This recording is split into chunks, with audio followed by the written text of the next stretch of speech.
দেখো আজকের যে ভিডিওটা সেটা হচ্ছে একটি গ্রুপ ডিদের জন্য প্র্যাকটিস সেট। বইটি প্রকাশিত হয়েছে ব্রাইট একাডেমি থেকে। লিলাস বুক নিউ সিলেবাস 2025, যেমনটা এখানে কভারেও উল্লেখ রয়েছে। স্কুল সার্ভিস কমিশন আয়োজিত SSC group D practice book ব্যাখ্যাসহ যে যে বিষয় এই বইটিতে ইনক্লুড করা হয়েছে, যেমন দেখতে পাবে জেনারেল অ্যাওয়ারনেস, রিজনিং, পাটিগণিত এবং কারেন্ট অ্যাফেয়ার্স অতিরিক্ত সংযোজনী করা হয়েছে বাই লীলা রয়। 54টি সেট রয়েছে, 40 মার্কসের তোমাদের পরীক্ষা হবে। চিফ এডিটর রয়েছে ডক্টর সুজয় কুমার শিকদার, তিনি একজন WBCS এক্সিকিউটিভ অফিসার। বইটির ফ্রন্ট পেজ তোমরা এরকম কালারফুল হিসাবে দেখতে পাবে এবং বইটি যেটা থিকনেস দেখো ঠিক এই সাইজেরই তোমরা এর থিকনেসটা দেখতে পাবে। এবং ব্যাক সাইডটা যদি লক্ষ্য করো তাহলে দেখবে যে ব্রাইট একাডেমি থেকে ইতিমধ্যে যে সমস্ত বই তারা বের করেছে প্রত্যেকটিরই এখানে ছবি দেওয়া রয়েছে। তোমরা যদি মনে করো যে কোনো ভিডিও তোমরা দেখবে বা কোনো বই তোমরা দেখবে, তো সেক্ষেত্রে আমার চ্যানেলে কিন্তু প্রত্যেকটিরই রিভিউ ইতিমধ্যে করা হয়েছে, তোমরা চাইলে সেই রিভিউগুলো কিন্তু দেখে নিতে পারো। এবং আজকের যে বইটি সেটি হচ্ছে গ্রুপ ডি প্র্যাকটিস সেট এবং লীলা রয়ের যে গ্রুপ সির যেটা প্র্যাকটিস সেট রয়েছে ইতিমধ্যে কিন্তু সেটিরও রিভিউ আমার চ্যানেলে করা হয়েছে। তোমরা যদি গ্রুপ সির প্রিপারেশন নিয়ে থাকো তো সেক্ষেত্রে সেই প্র্যাকটিস সেটটাও দেখে নিতে পারো চ্যানেলে ভিজিট করে। তাহলে আজ কথা বলবো আমরা এই গ্রুপ ডি প্র্যাকটিস সেট নিয়ে। কেউ যদি চ্যানেলে নতুন হয়ে থাকো অবশ্যই সাবস্ক্রাইব করে রেখো, কারণ এই চ্যানেলে মূলত বিভিন্ন সরকারি চাকরি বইয়ের কিন্তু রিভিউ আমি নিয়ে আসি। তো অবশ্যই সকলে সাবস্ক্রাইব করে রেখো এবং আমাদের টেলিগ্রাম গ্রুপের যেটা লিঙ্ক রয়েছে সেটি ডেসক্রিপশনে তোমরা পেয়ে যাবে, সেখান থেকে তোমরা জয়েন করে নিও। এবং ভিডিওটা যদি ভালো লেগে থাকে অবশ্যই লাইক করে দিও এবং বন্ধুদের সাথে অবশ্যই শেয়ার করে দিও। দেখো বইটির পেজ কোয়ালিটি একটি প্র্যাকটিস বই হিসাবে কিন্তু এর পেজ কোয়ালিটি যথেষ্ট ভালো রয়েছে, যেহেতু তোমাদের এটা ওয়ান টাইম ব্যবহার করবে তো সেক্ষেত্রে পেজ কোয়ালিটি নিয়ে আর কথা বলছি না। তো এবার দাম প্রসঙ্গে যদি বলি তাহলে বইটির প্রিন্টিং প্রাইস করা হয়েছে 360 টাকা। কেউ যদি মনে করো আমাদের কাছ থেকে বইটি সংগ্রহ করবে তো ডেসক্রিপশনে নাম্বার দেওয়া থাকবে, তোমরা সেখান থেকে কথা বলে নিতে পারো, বা এই বইটির যেটা অনলাইন পারচেস লিঙ্ক থাকবে সেটিও ডেসক্রিপশনে আমি দিয়ে রাখবো, তোমরা অনলাইন থেকেও কিন্তু পারচেস করে নিতে পারো। তো প্রথমে দেখো গ্রুপ ডি পরীক্ষা নিয়ে মুখবন্ধ কিছু একটা লেখক বলেছে। তারপর গ্রুপ ডি যেটা সিলেবাস রয়েছে, তোমাদের কারো যদি সিলেবাস সম্পর্কে না জানা থাকে অবশ্যই তোমরা এই সিলেবাসটা দেখে নিতে পারো যে সিলেবাসটা কি করা হয়েছে। তোমাদের যদি একটু জুম করে দেখাই তাহলে দেখতে হয়তো সুবিধা হবে। তো এটা হচ্ছে তোমাদের syllabus.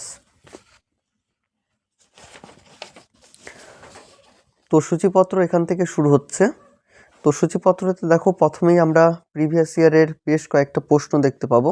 School service commission group D 2016 সালের প্রশ্ন, 2012 সালের প্রশ্ন, 2017 সালের প্রশ্ন এবং Rabindra Bharati university grade 2 group D non teaching staff সেটিরও কিন্তু পরীক্ষার প্রশ্নপত্র বইটিতে রয়েছে। এই গেল টোটাল 4টা প্রিভিয়াস ইয়ারের প্রশ্ন এবং এখান থেকে শুরু হচ্ছে প্র্যাকটিস সেট।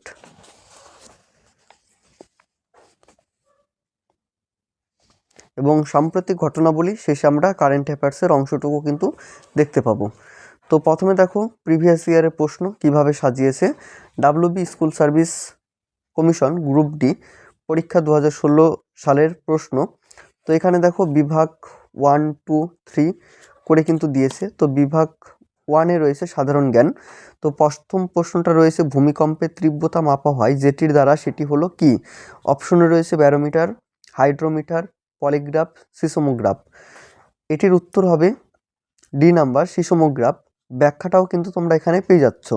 যেমন সিসমোগ্রাফ যন্ত্রটি ভূমিকম্পের সময় ভূমির কম্পন রেকর্ড করে, রিক্টার স্কেলে সেই রেকর্ড করা তথ্য ব্যবহার করে ভূমিকম্পের মাত্রা পরিমাপ করে। 2 নম্বর প্রশ্ন কি? পৃথিবীর সবথেকে গভীরতম ক্ষুদ্র হলো কোনটি? অপশনে রয়েছে লোহিত সাগর, ডাল ক্ষুদ্র, ক্যাম্পিয়ান সাগর, বৈকাল ক্ষুদ্র। এটির উত্তর হবে বৈকাল ক্ষুদ্র। তো ব্যাখ্যাটা কি? বৈকাল ক্ষুদ্র রাশিয়ার সাইবেরিয়ার দক্ষিণ পূর্বাঞ্চলে অবস্থিত। বৈকাল ক্ষুদ্র সাইবেরিয়ার নীল নয়ন এবং সাইবেরিয়ার মুক্ত নামে পরিচিত। এটি স্বাদু জলের ক্ষুদ্র। তো এইভাবে তোমরা এখানে অ্যান্সারটাও পাচ্ছ এবং তার সাথে সাথে কিন্তু ব্যাখ্যাটাও পেয়ে যাচ্ছ। তো বিভাগ 2 যেটা রয়েছে সেটা হচ্ছে সাম্প্রতিক ঘটনাবলী। এবং বিভাগ 3-তে রয়েছে পাটিগণিত। এখানে অঙ্কগুলো রয়েছে এবং অঙ্কের সাথে সাথে কিন্তু এখানে তোমরা এই সলিউশনগুলো পেয়ে যাচ্ছ। তো এই গেল প্রথম প্রিভিয়াস ইয়ারের প্রশ্ন। তারপর রয়েছে 2012 সালের প্রিভিয়াস ইয়ারের প্রশ্ন, যেমনটা দেখো। তো প্রথমে এটা শুরু হয়েছে ইংরেজি দিয়ে। 2012 সালে ইংরেজি ছিল, তো সেক্ষেত্রে ইংলিশটা কিন্তু রয়েছে ভূগোল, সংবিধান, পদার্থবিদ্যা, রসায়ন, জীববিদ্যা। তো 2012 সালের যেটা প্রশ্ন রয়েছে এখানে কিন্তু সাবজেক্ট ওয়াইজ যে সংবিধান থেকে কটা প্রশ্ন করা হয়েছিল বা ভূগোল থেকে কটা প্রশ্ন করা হয়েছিল, পদার্থবিদ্যা থেকে কটা প্রশ্ন করা হয়েছিল, প্রত্যেকটি কিন্তু এখানে দেওয়া রয়েছে। দেখো সাবজেক্ট ওয়াইজ প্রত্যেকটি রয়েছে। 2017 সালের PYQ, তো এটা হচ্ছে ইতিহাস, ভূগোল, রসায়ন, জীববিদ্যা, পদার্থবিদ্যা। এই প্রিভিয়াস ইয়ারগুলো তোমরা একটা আন্দাজ করতে পারবে যে কোন অধ্যায় থেকে বা কোন সাবজেক্ট থেকে কটা প্রশ্ন আসে, তো সেটি একটা ধারণা তৈরি করে নিতে পারো এই প্রিভিয়াস ইয়ার দেখে। তো এই গেল টোটাল আমাদের PYQ প্রশ্ন। এখান থেকে প্র্যাকটিস সেট শুরু হচ্ছে। তো প্র্যাকটিস সেট যেভাবে সাজিয়েছে এখানেও কিন্তু পার্ট পার্ট করে দিয়েছে, যেমন বিভাগ 1 জেনারেল অ্যাওয়ারনেস, বিভাগ 2 লজিক্যাল রিজনিং এবং বিভাগ 3 পাটিগণিত। যেভাবে তোমাদের পরীক্ষায় থাকবে ঠিক সেইভাবেই কিন্তু দিয়েছে। এবং প্রত্যেকটির সাথে আমরা এখানে রোল নাম্বার লেখার বা ওএমআর শিট ফিল আপ করার কিন্তু এই চার্টটা পেয়ে যাচ্ছি। তো এটি একটা সুবিধা হচ্ছে, তোমরা প্রত্যেকটি প্রশ্নের সাথে এই ওএমআরগুলো পেয়ে যাচ্ছ প্র্যাকটিস করার জন্য।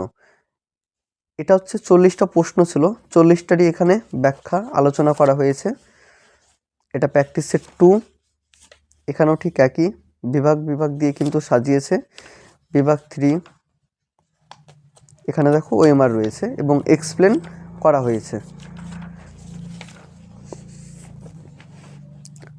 সেট নাম্বার 4 এখানে বিভাগ 1-এ দেখো জেনারেল অ্যাওয়ারনেস ব্যাখ্যা। তো এটা হচ্ছে 5 নাম্বার সেট, বিভাগ 1 জেনারেল অ্যাওয়ারনেস, যে নিম্নলিখিত রাজ্যগুলির মধ্যে কোনটি আগে নিফা নামে পরিচিত ছিল। অপশনে কি রয়েছে? নাগাল্যান্ড, মণিপুর, অসম, অরুণাচল প্রদেশ। তোমাদের যদি কারো জানা থাকে অবশ্যই কমেন্টের মাধ্যমে জানাতে পারো। 2 নাম্বার কি? ভারতের সঞ্চিত কয়লার 80% কোথায় সঞ্চিত আছে? অপশনে রয়েছে দামোদর অববাহিকায়, মহানদী অববাহিকায়, গোদাবরী অববাহিকায়, সোন অববাহিকায়। 3 নাম্বার কি? ভারতীয় সংবিধানে মহিলা এবং শিশুরা সংরক্ষিত আছে কত নাম্বার ধারায়? ধারা 53-র 3A, ধারা 14-র 1A, ধারা 22-এর 8A, ধারা 15-র 1A। কোনটিকে কোষের শক্তিঘর বলা হয়? তোমাদের এই প্রশ্নটা সকলেরই জানা থাকবে। অপশন রয়েছে ক্লোরোফিল, সাইটোপ্লাজম, রাইবোজোম এবং মাইটোকন্ড্রিয়া। বিভাগ 2 এটা হচ্ছে লজিক্যাল রিজনিং। তো এটির যেটা ওএমআর শিট, এ দেখো ওএমআর শিট কিন্তু দিয়েছে, 40টা প্রশ্ন রয়েছে প্রত্যেকটি সেটের সাথে এবং 40টারই কিন্তু ওএমআর শিট এখানে দিয়েছে। মূলত এই গেল আজকের এই প্র্যাকটিস সেটটা। এবং শেষের দিকে যে কারেন্ট অ্যাফেয়ার্সের অংশটুকু রয়েছে সেই কারেন্ট অ্যাফেয়ার্সটা তোমাদের দেখাচ্ছি। এটা হচ্ছে কারেন্ট অ্যাফেয়ার্সের ওয়ান লাইনার প্রশ্নপত্র। প্রায় 1030টা ওয়ান লাইনার প্রশ্নপত্র কিন্তু কারেন্ট অ্যাফেয়ার্স থেকে রয়েছে। তো এই গেল মূলত আজকের এই বইটি। তোমরা দীর্ঘদিন যাবৎ বলেছিলে যে লীলা রয়ের গ্রুপ ডির প্র্যাকটিস সেটটা রিভিউ আনার জন্য। তো ফাইনালি তোমাদের আজকে দেখালাম যে এই বইটির মূলত কি প্রেজেন্টেশন রয়েছে। এই ভিডিওটা আমি বেশি বড় করছি না তোমাদের দেখার সুবিধার্থে। আশা রাখছি তোমরা বুঝতে পেরেছো যে বইটি সম্পর্কে, বা কারো যদি কিছু প্রশ্ন থেকে থাকে বা কিছু যদি জানার থাকে অবশ্যই তোমরা কমেন্টের মাধ্যমে জানিও, আমি রিপ্লাই করে তোমাদের অবশ্যই বলে দেব। তো সকলেই ভালো থেকো, সুস্থ থেকো, দেখা হবে অন্য কোনো ভিডিওতে।